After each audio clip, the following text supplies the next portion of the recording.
Hi guys, আজকে যাচ্ছি একটু আলিপুর। কেন যাচ্ছি, কিসের জন্য যাচ্ছি, সব দেখাবো তোমাদের। টোটোতে চড়ে পড়েছি, এই ঘোড়ামারাতে চলে আসলাম।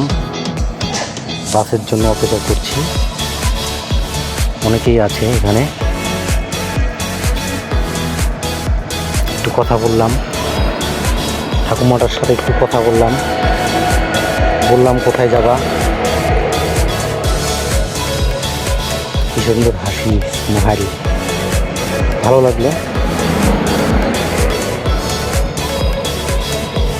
উনিও যাবে, কিন্তু বাসের জন্য অপেক্ষা করতেছে।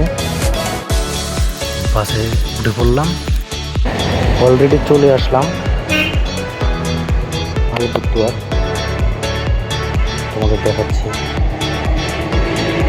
কি সুন্দর না চৌপতি, হচ্ছে আলিপুর চৌপতি।